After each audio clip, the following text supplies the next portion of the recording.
तो bro, welcome to my YouTube channel captain versatile. तो यार, आज हम बात करने वाले हैं अटैक टाइटन के एक बहुत बड़े सवाल के बारे में कि कौन सा टाइटन ज़्यादा स्ट्रॉन्ग है, कोलोसल टाइटल ऑफ वॉल और कोलोसल टाइटल ऑफ आर्मिन, यानी कि शेप शिफ्टर टाइटन। तो भाई देखो, इसमें सबसे पहले हम कुछ पॉइंट्स के बारे में बात कर लेते हैं, फिर इनके पूरे ऊपर जाएंगे। सबसे पहले हम बात करते हैं स्ट्रेंथ के ऊपर। तो स्ट्रेंथ के मामले में आर्मिन टाइटन ज़्यादा स्ट्रॉन्गर है वॉल टाइटन से। ये सिंपल बात है, क्योंकि वो स्टीम बहुत ज़्यादा पावरफुल स्टीम एग्जर्ट कर सकता है अपने अंदर से। और उसी के साथ साथ भाई वो मतलब नॉर्मली शेप शिफ्टर जो टाइटन होते हैं वो ज़्यादा स्ट्रॉन्ग होते हैं माइंडलेस टाइटन से। इसके साथ जो वॉल टाइटन है वो काफ़ी टाइम से वहाँ पर उसमें खड़े हुए हैं, मगर जब वो वॉल टाइटन रंबल कर रहे थे। हम अब स्ट्रेंथ की बात करते हैं। अगर तुम्हारे याद हो तो लेवी से ऊपर एक कैप्टन था, वो चश्मिश वाला टाइटन बहुत पसंद करता था।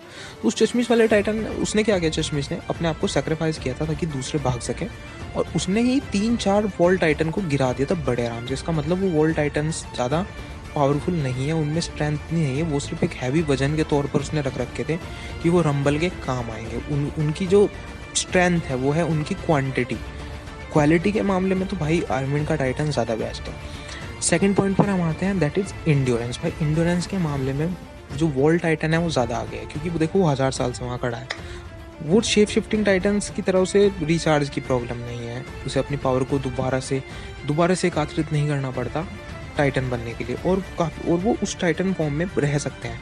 आर्मिन का एक टाइटन को अगर तुमने देखा हो तो वो ज़्यादा टाइम तक उस फॉर्म में नहीं रह सकता। जब उनकी फाइट हो रही थी, जब जो कोलोसल टाइटल था वो बार्टोल के पास था, तो वो दीवार के ऊपर जो वो थी वॉल के ऊपर फाइट कर रहे थे। वहाँ पर जो था टाइटन आधा बना था, पूरा नहीं बना था, और वो ऊपर से फॉल हो गया था क्योंकि उसकी जो स्किन थी, उसकी सारी मसल्स थी, वो स्टीम में कन्वर्ट हो गई थी। सो दैट्स द रीज़न कि मुझे लगता है कि इंड्योरेंस के मामले में वॉल टाइटन ज़्यादा स्ट्रॉन्ग है इस वाले शेप शिफ्टर टाइटन से। तीसरी बात हम कर लेते हैं, देखो थर्ड पॉइंट है इंटेलिजेंस। इंटेलिजेंस के मामले में तो यार आर्मिन का टाइटन पहले आगे निकल चुका है, क्योंकि उसे इंसान कंट्रोल कर रहा है, और वॉल टाइटन तो माइंडलेस टाइटन है, उसमें आधा इतनी बड़ा कोई खास है नहीं। तो यहाँ पर भी जीत जाता है आर्मिन का टाइटन। तो यहाँ तक हमने सारे पॉइंट्स मिला लिए, बट अगली एक और फोर्थ पॉइंट हम लेते हैं, स्पीड। तो स्पीड के मामले में जहाँ तक मुझे लगता है भाई, स्पीड के मामले में तो दोनों की स्पीड सेम है, क्योंकि देखो जो कोलोसल टाइटल है वो स्पीड के और टाइम के मामले में मात खाता है, बाकी वो स्ट्रॉन्गेस्ट टाइटन कहा जा सकता है। मगर मुझे लगता है कि सबसे स्ट्रॉन्ग टाइटन इंड्योरेंस के मामले में भी कार्ड टाइटन ज़्यादा स्ट्रॉन्ग है कोलोसल टाइटन से। रीज़न देखो, कोलोसल टाइटन स्पीड में नहीं जा सकता। दूसरी बात, कोई चीज़ को अच्छे से थ्रो नहीं कर सकता, वो बीस्ट टाइटन का काम है, तो इस वजह से वो थोड़ा पीछे रह जाता है। और अगर हम ऊपर जाएँ, जो आर्मरेड टाइटन है वो सबसे स्ट्रॉन्गेस्ट टाइटन माना जाता है। एरन के फाउंडिंग टाइटन के बाद, एरन के कोलोसल टाइटन के बाद जो फाउंडिंग टाइटन है वो सबसे स्ट्रॉन्ग है, क्योंकि जो आर्मर टाइटन है वो सबसे स्ट्रॉन्ग है। क्योंकि देखो आर्मर पर स्टीम का असर नहीं होता, और आर्मर टाइटन आराम से जाकर उसके नेक के बिहाइंड पे हमला कर सकता है कोलोसल टाइटन के। और कोलोसल टाइटन बहुत स्लो भी है, और उसे तो जो टाइटन भी हरा सकता है कोलोसल टाइटन को। इस वजह से कोलोसल टाइटन एक पावरफुल एनिमी नहीं साबित होता।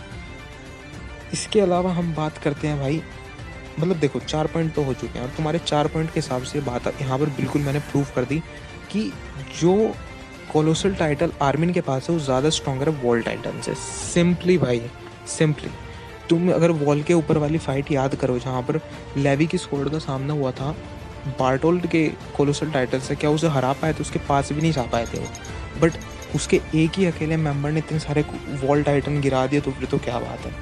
तो यार देखते रहो कैप्टन वर्सेटाइल, ऐसे ही कोई फालतू की नॉलेज लेके दोबारा आएंगे हम।